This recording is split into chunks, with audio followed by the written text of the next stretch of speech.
Magandang oras mga kababayan, mga ka-Golden Boy. Update muna tayo ngayon sa nangyayari sa peace negotiation between America and the IRGC. Well, meron na namang isang bagong tinalagang opisyal ng IRGC Navy. Ito si Muhammad Akbar Sadi. Muhammad Akbar Sadi nagsasabi na hindi na makipaggera ang Iran sa Amerika dahil meron na ngang kasunduan daw.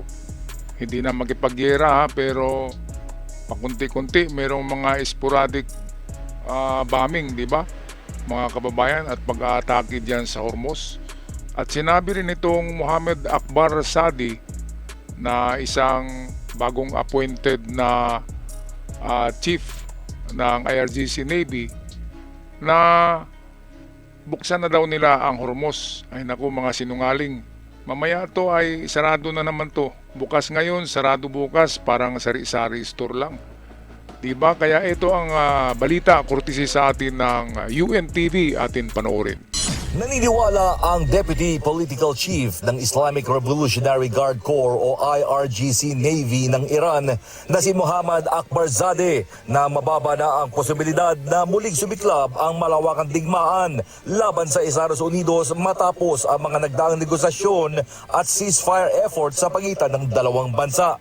Ayon kay Akbar Zadeh, bagaman hindi na nila inaasahang agad na babalik ang gyera, nakaalerto pa rin ang kanilang sandatahang lakas at handa sa posibleng pagganti kung muling magaganap ang pag-atake.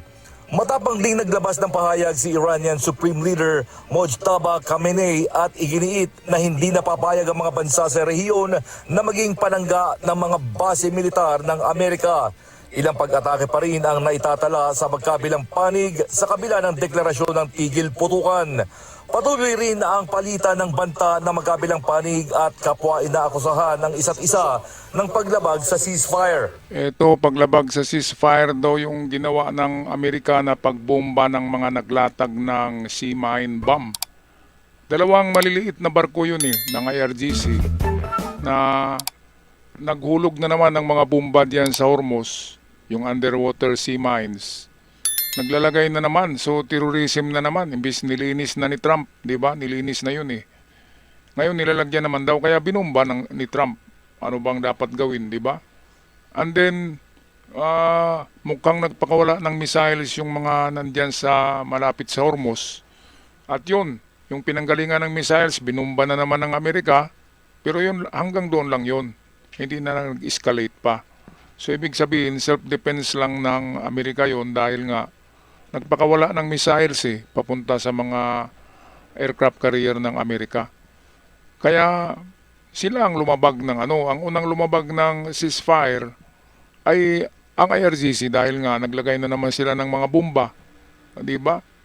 Para naman patuloy yung kanilang panghihingi, pangkukolekta ng toll fee ng tong sa lahat ng barko na dumadaan sa Hormuz, which is piracy at hindi dapat dahil walang nagmamayari ng Strait of Hormuz kundi international waterways ang Strait of Hormuz. Kaya itong mga sinasabi ng Iran talaga hindi mo maintindihan dahil nga iba ang kanilang sistema ng pag-aaral nila, hindi katulad sa atin. So ang kanilang pag-iisip ay naiiba din, doctrinated, kaya mahirap talaga sila sa ganitong klaseng negotiation. Mahirap kasi magkaiba ng channel. Kung radio pa yan, ibang channel yung gamit mo, yung isa ibang frequency, ibang channel din. So paano magkausap? Parang ganun yun Ang utak nila ay iba, ang utak ng Amerika, ang utak natin ay iba kaysa mga taong yan. Alright, balik tayo sa UNTV. April 8 nang magdeklara ng tigil putukan ang magkabilang panig para bigyan daan ang diplomatikong pag-uusap sa pamamagitan ng mga mediator. Kamakailan lang ay sinabi mismo ni US President Donald Trump na may maganda ng takbo ang negosasyon at malaking bahagi ng kasunduan ay sinang-ayunan na ng dalawang bansa. Kinumpirma naman ng Iranian state media na may nabuo ng draft framework para sa isang posibleng kasunduan sa pagitan ng Tehran at Washington. Sa ilalim ng nasabing balangkas, papayag ang Iran na ibalik sa normal ang commercial shipping sa Strait of Hormuz sa loob ng isang buwan kapalit ng pag-aalis ng military forces ng Estados Unidos sa paligid ng Iran at pag-aalis ng naval blockade. Ngunit git ng Tehran na hindi ito magpapatupad ng anumang hakbang hanggat walang konkretong verifikasyon sa mga pangako ng kabilang panig. Patuloy rin ang indirect talk sa pagitan ng dalawang bansa sa pamamagitan ng mediation efforts ng Pakistan. Samantala, sinabi ni U.S. Secretary of State Marco Rubio na posibleng matapos sa loob ng ilang araw ang negosasyon para sa isang kasunduan. Bagamat aminado itong nananatiling mahirap ang mga usapin tulad ng nuclear program ng Iran at seguridad sa Alright, maraming salamat UNTV para sa update balita tungkol sa nangyayari ngayon sa Iran-America peace negotiation, which is parang 70% na nasusuko na talaga ang Iran dahil iba na namang deputized na na tao itong si Muhammad Akbar Sadi. Bagong pangalan, bagong mukha ng IRGC Navy dahil wala na di ba? Patay na yung nakaraang chief ng IRGC Navy, binomba ng Israel, Tudas. Kaya papalit-palit sila ito yung mahirap, papalit-palit sila ng kung sino-sino na lang yung tinuro nila na magiging leader na naman ng Navy. Kaya mahirapan talaga ang Amerika dahil sa iba na namang ulo, ibang utak, iba namang klaseng pag-iisip, di ba?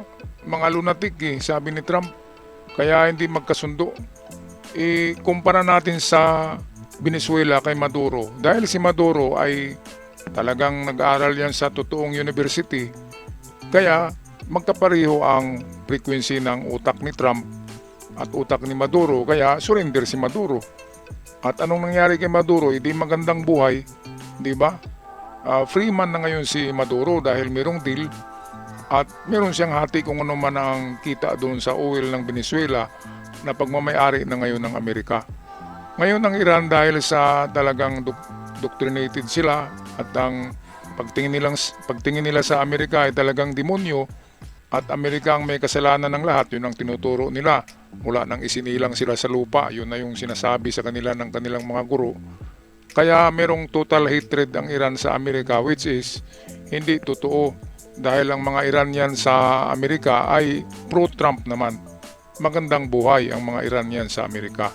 Alright, anong masasabi nyo dito mga kababayan? Sa parang susurinder na daw Ayaw na magipaggera ang IRGC Navy.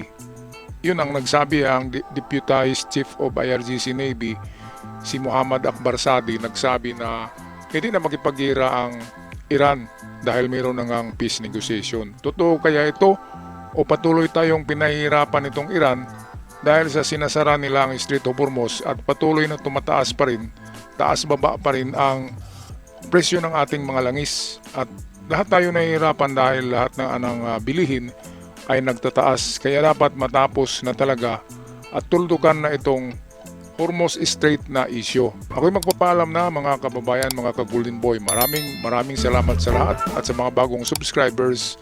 Welcome at malaking tulong ang pag-subscribe. Love and peace, not war.